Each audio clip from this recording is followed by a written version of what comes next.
The ancient warning Dr. Elena Reyes stared at the holographic projection floating before her, the ancient text scrolling by faster than most humans could comprehend.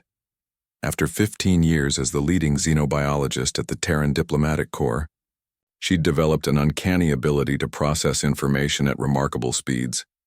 Yet these particular records, fragmentary warnings from the Morituri, the galaxy's oldest known species, made little sense despite her expertise. "Play the translation again," she instructed the AI.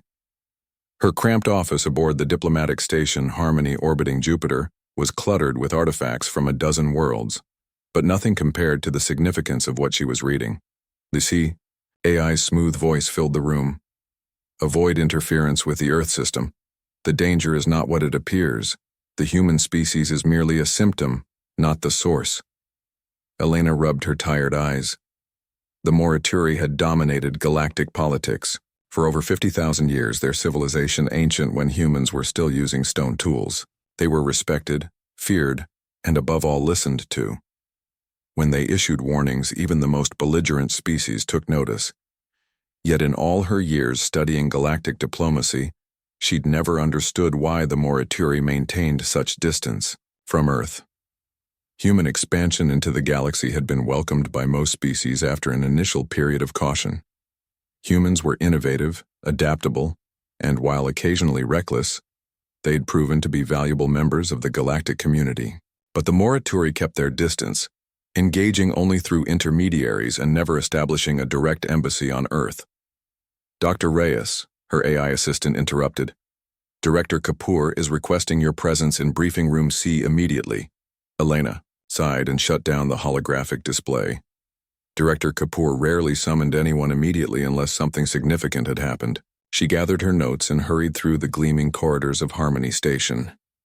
When she arrived at the briefing room, she was surprised to find not only Director Kapoor, but a tall, willowy figure draped in ceremonial robes that seemed to shimmer with an inner light. A Morituri. Their bioluminescent skin pulsed softly with colors that shifted between deep purple and azure blue, a sign of contemplation among their kind. "Dr. Reyes," Director Kapoor said, his voice tight with formality, "allow me to introduce Ambassador Thalek of the Morituri High Council. The ambassador has specifically requested to speak with you." Elena felt her heart race. Direct meetings with Morituri officials were exceedingly rare. "It's an honor, Ambassador," she said, bowing slightly in the manner preferred by the ancient species.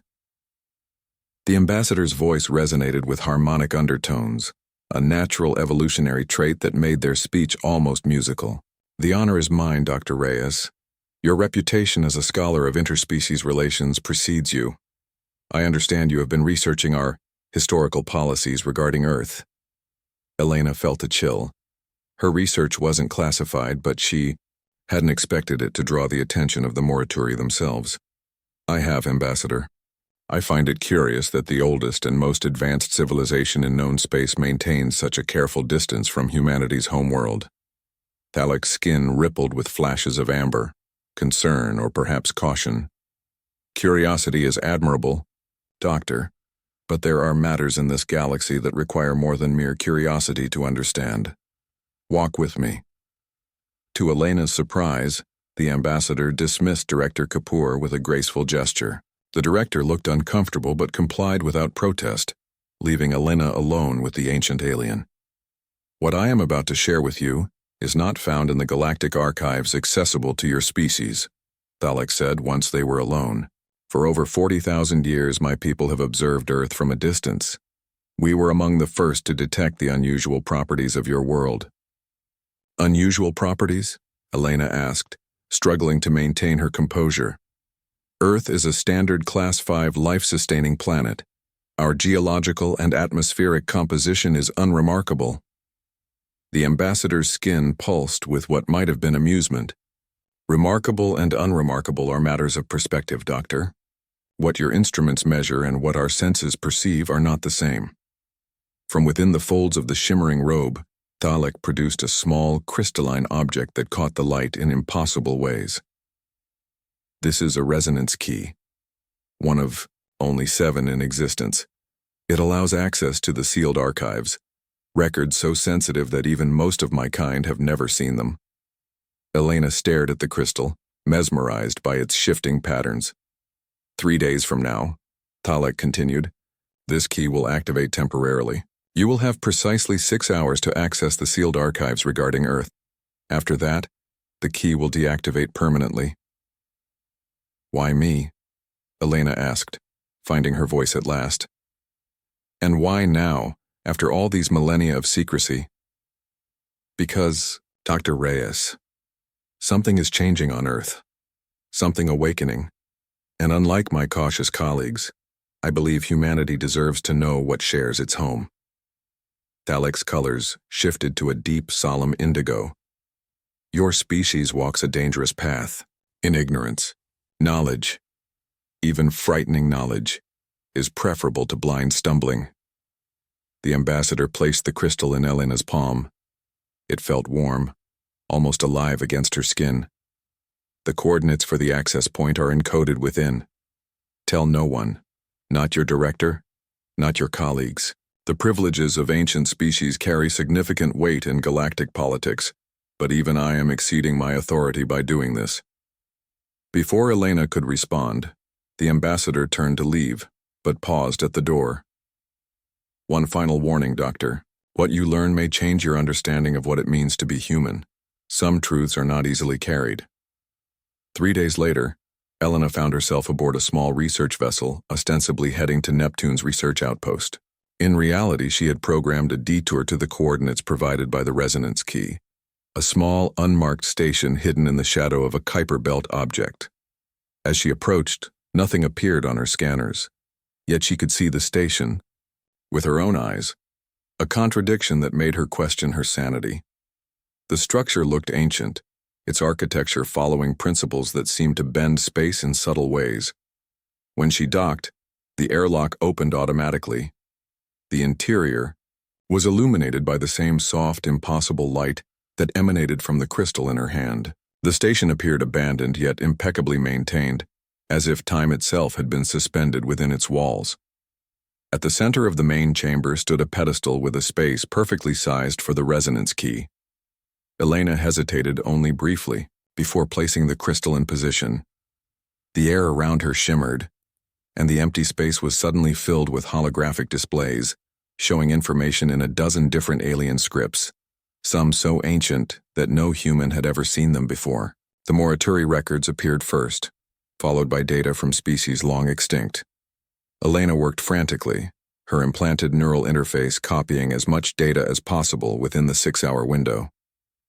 As she delved deeper, a pattern emerged that made her blood run cold. Earth was not merely a planet. According to the oldest records, it was something else entirely. Something the ancient species referred to with terms that translated roughly as nexus or node. The earliest Morituri explorers had detected strange energy patterns emanating from Earth billions of years ago, long before humans evolved. What shocked Elena most was a series of comparative scans taken over millions of years.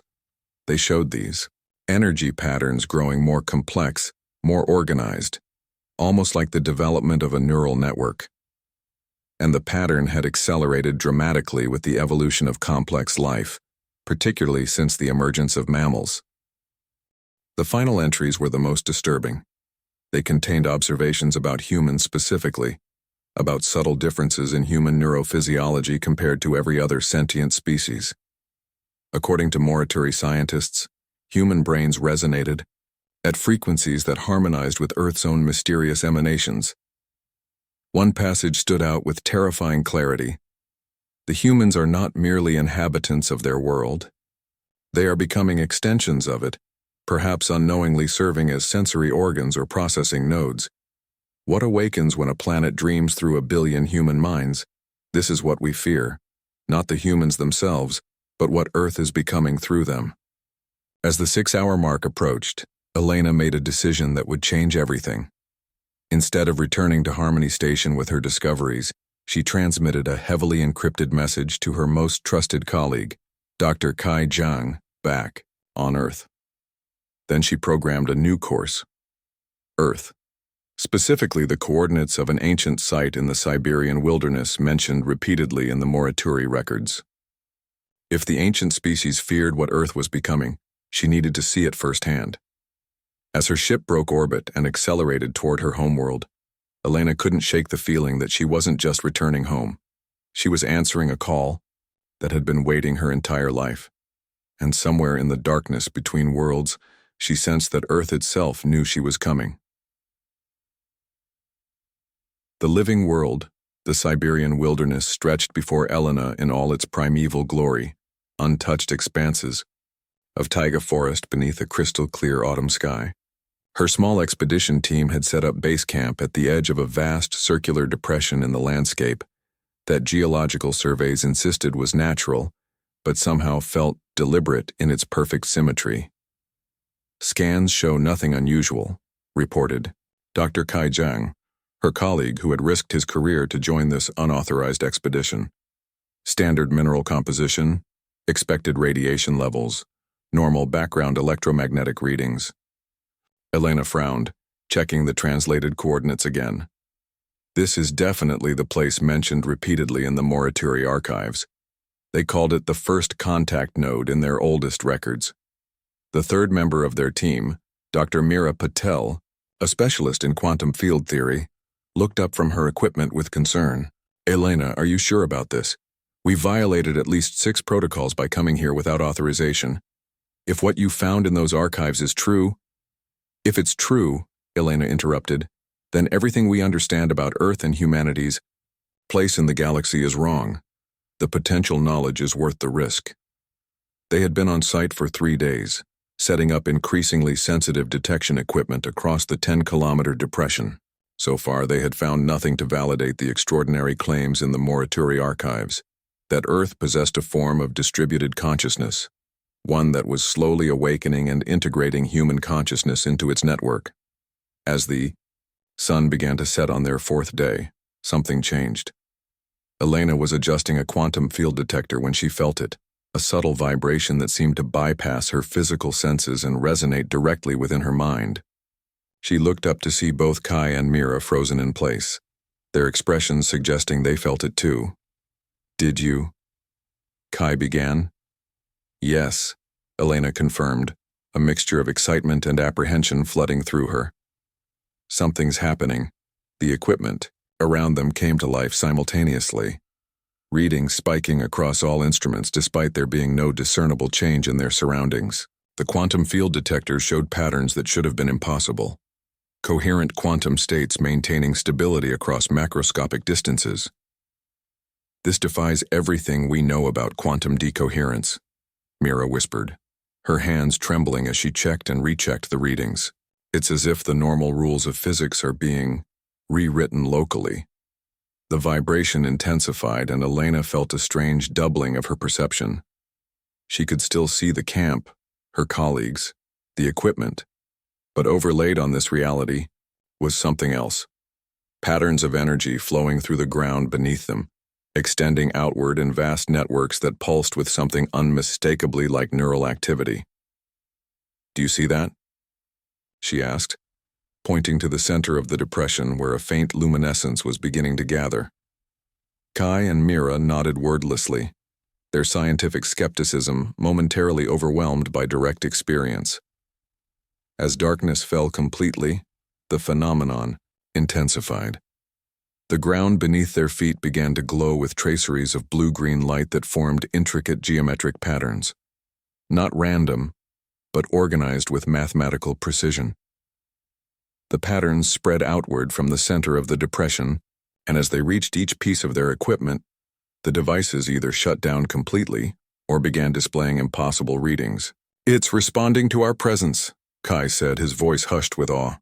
"No, it's responding to our observation, like a quantum system changing under measurement."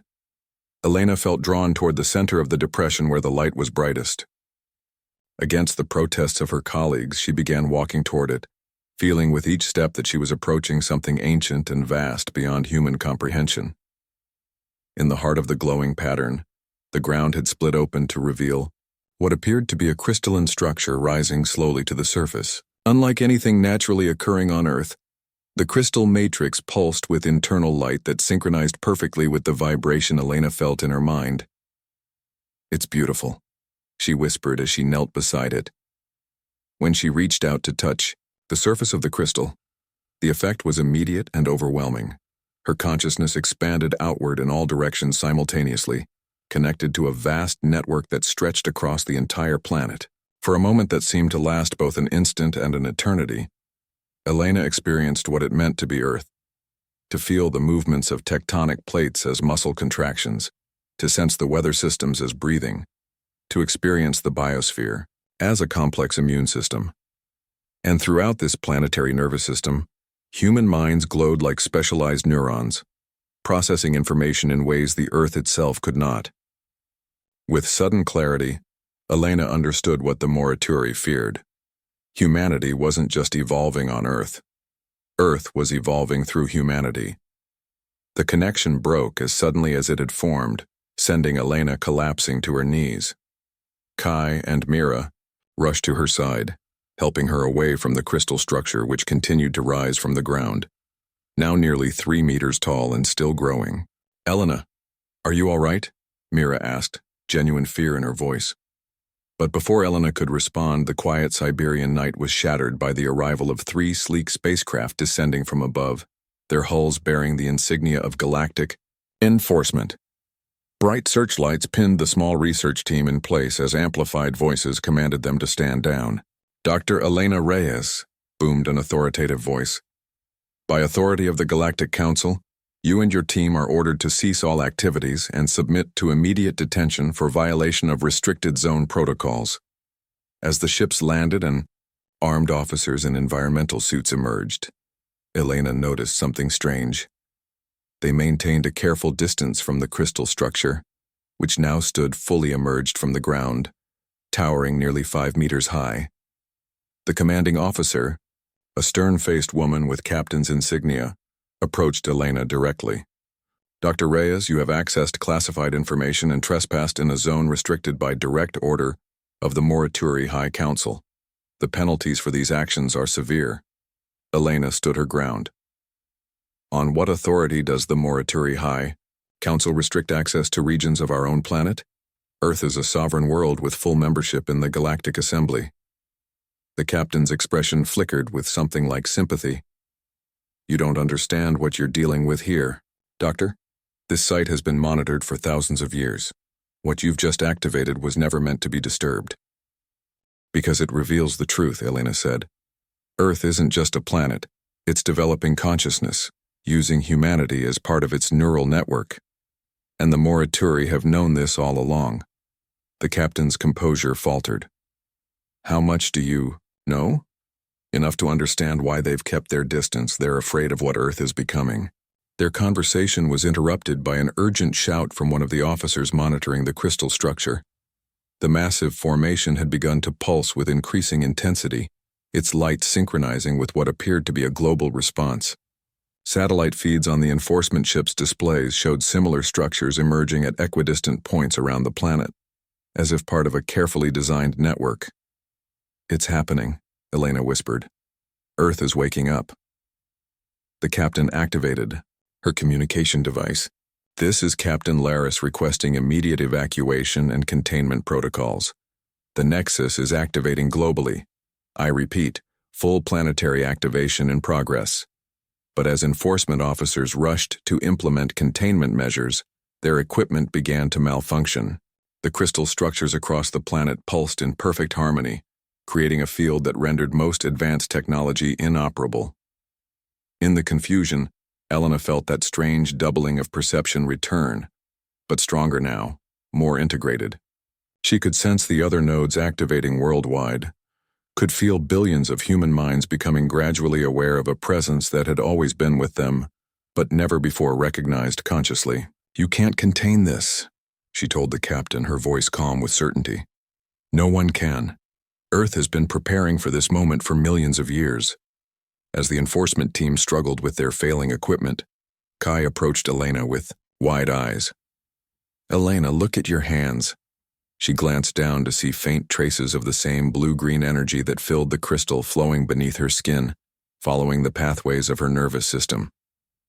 The same phenomenon was happening to Kai and Mira, and based on the global feed still functioning on some screens to humans all over the planet. We're not just observers of this process, Elena realized aloud. We're part of it. Humanity isn't being replaced or controlled, we're being integrated.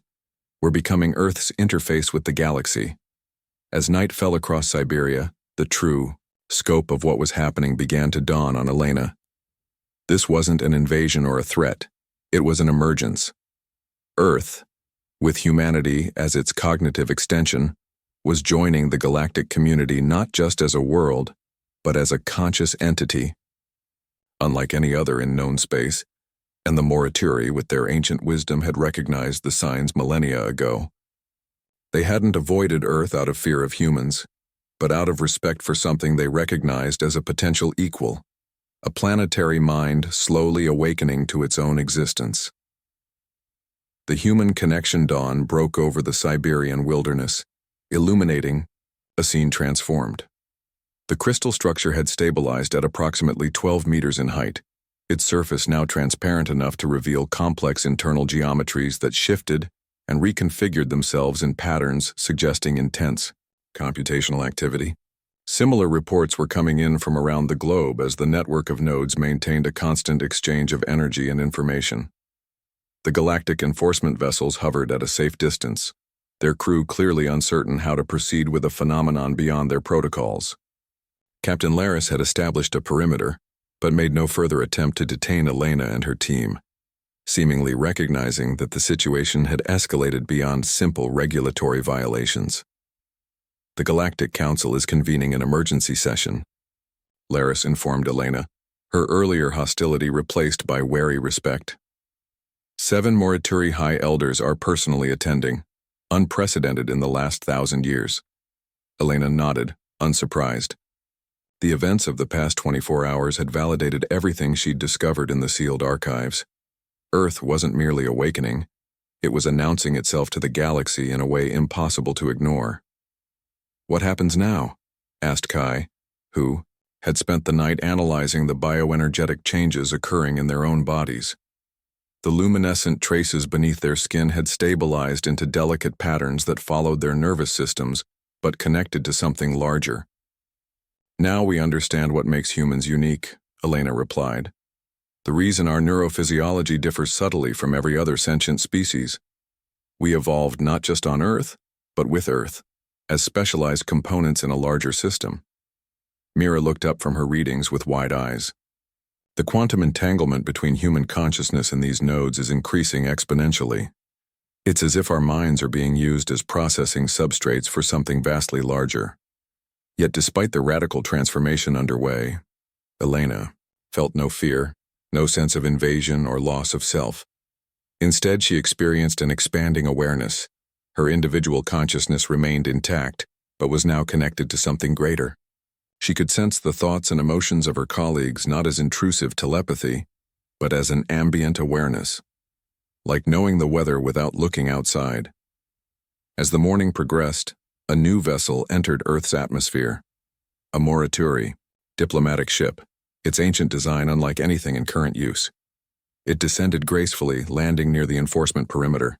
From it emerged a figure Elena recognized immediately, Ambassador Thalek, accompanied by what appeared to be high-ranking Morituri officials. They're coming directly to us, Kai observed nervously. Not to global leadership or the enforcement team, because they understand what's happening, Elena said. They've been watching this process unfold for thousands of years. The Morituri delegation approached with ceremonial formality. Ambassador Thalek's skin pulsed with colors suggesting both apprehension and profound respect. When they reached Elena, all 7 Morituri performed a synchronous gesture, a deep bow with hands pressed to the center of their chests, a salutation reserved for equals. Dr. Reyes, Thalek spoke, harmonic overtones more pronounced than before. You stand at the nexus of a great transformation. What you have helped initiate today has been foreseen by our seers for millennia. I didn't initiate anything, Elena responded. I simply discovered what was already underway. Discovery and recognition are powerful acts, another elder said, her voice deeper and more resonant than Thalek's. For a planetary consciousness to fully awaken, it requires the conscious participation of its constituent minds. Your species had to choose this connection. Understanding dawned on Elena. That's why you gave me the resonance key. You wanted this to happen. Thalek's skin flashed with complex patterns. Some of us did. Others feared it.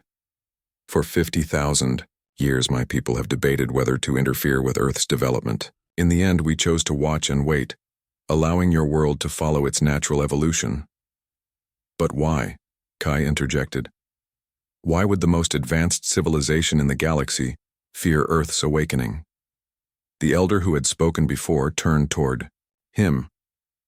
Because, Dr. Zhang, conscious planets are exceedingly rare. In our history spanning millions of years, we have encountered only 3 others, and each emergence fundamentally altered the galactic balance of power. Elena felt a shock of revelation. The Morituri themselves emerged from such a world, didn't they? That's why you understand this process so intimately. The assembled elders' skin colors shifted in unified acknowledgement. Our homeworld was the first known planetary consciousness to evolve, Thalek confirmed. But our connection was different. Where your integration maintains individual identity within collective awareness, our ancestors became so deeply merged with our world that individuality was nearly lost. It took us thousands of years to re-establish the balance you appear to be achieving naturally. Captain Laris, who had been listening intently, stepped forward. The Galactic Council demands to know if Earth represents a threat to established order. The question hung in the air as the crystal node pulsed with increased intensity. Elena felt something new entering her awareness, not her own thoughts, nor those of her colleagues, but something vaster. Through the expanded connection, she understood that Earth itself was responding to the question. Earth is not a threat, she said, knowing with certainty that she spoke not just for herself but as a conduit for the planetary consciousness now coming fully online. But neither will it be ignored or constrained. For billions of years, this world has evolved toward this moment, developing first simple life, then complex organisms, and finally a species capable of serving as its cognitive interface. Her voice seemed to resonate with harmonics similar to those of the Morituri as she continued. Humanity will not be subsumed or replaced. We remain ourselves, but now also serve as the neurons in Earth's distributed mind, willingly, consciously, participating in something greater than our individual existences. The crystal nodes around the planet pulsed in confirmation, and Elena felt billions of human minds gradually becoming aware of the connection, not as an invasion of privacy, but as an expansion of consciousness. Across Earth, people were experiencing that same doubling of perception she had felt first, coming to understand their dual nature as both individuals and components of a larger system. Thalek stepped closer, addressing Elena with formal gravity. The emergence of a conscious Earth changes everything. The balance of the 7 galaxies will shift. What does Earth desire in this new reality? Elena closed her eyes, allowing herself to fully embrace the connection. When she opened them again, they glowed faintly with the same blue-green energy that filled the crystal nodes. Earth desires what it has always nurtured: life, diversity, growth. But now it will extend those principles beyond its atmosphere. Earth and humanity together seek rightful recognition as a unified entity with a unique perspective to offer galactic civilization. The enforcement ship's communications suddenly activated, displaying urgent messages from the Galactic Council. As suspected, news of Earth's transformation was sending shockwaves through galactic politics. Species that had dismissed humans as primitive upstarts were now scrambling to establish better relations. Others were calling for containment protocols, fearing the implications of a newly conscious planet, with humanity as its voice. There will be resistance, Captain Laris warned. Many species feared change, especially change of this magnitude. They feared humans before, Mira pointed out. Our adaptability, our unpredictability, that hasn't changed. It's just operating on a larger scale now. As the day progressed, more ships arrived in Earth orbit, observation vessels from dozens of species. all drawn by the unprecedented event. Through the expanding network, Elena sensed humanity coming to terms with its new reality. There was fear, yes, but also wonder and acceptance as people around the world experienced their first conscious connection to the planet that had nurtured their evolution. By sunset, the crystal node had transformed again, developing what appeared to be communication interfaces designed specifically for interaction with various galactic technologies. Earth wasn't just awakening, it was preparing to engage. "What happens now?" Kai asked as they watched the Morituri delegation prepare to return to their vessel. "Now," Elena said, "humanity takes its true place in the galaxy, not just as another species but as the cognitive extension of a conscious world. The Morituri have had their time as the oldest wisdom in known space. Now they must make room for Earth." Ambassador Thalik approached Elena one final time before departing. "We will advocate for Earth's recognition in the Galactic Assembly, but be warned, not all will welcome this emergence. Some will see Earth as a threat simply because it represents change. Earth has faced extinction-level events before," Elena replied, feeling the deep planetary memory of meteorite impacts, ice ages, and massive volcanic eruptions. "We will face whatever comes." As the Morituri ship ascended into the darkening sky, Elena turned to face the crystal node, now pulsing in harmony with thousands of others around the planet. Through their connection, she sensed Earth's ancient patience giving way to a new phase of existence, one where the planet that had silently nurtured life for billions of years would finally have a voice of its own. And humanity, so long believing itself to be Earth's conqueror or caretaker, discovered its true purpose, to be the thoughts, words, and actions of a living world, now taking its place among the stars. In the days that followed, as Earth's transformation stabilized and expanded, the truth the Morituri had known for millennia became clear to all. They had never feared humans themselves. They had recognized and respected what humanity represented. Not merely clever apes with technology, but the awakening neurons of a planetary mind preparing to join the ancient conversation of conscious worlds. Earth was no longer just a place. It was a being. And through its human components, it had much to say to the galaxy that had watched it from afar for so long.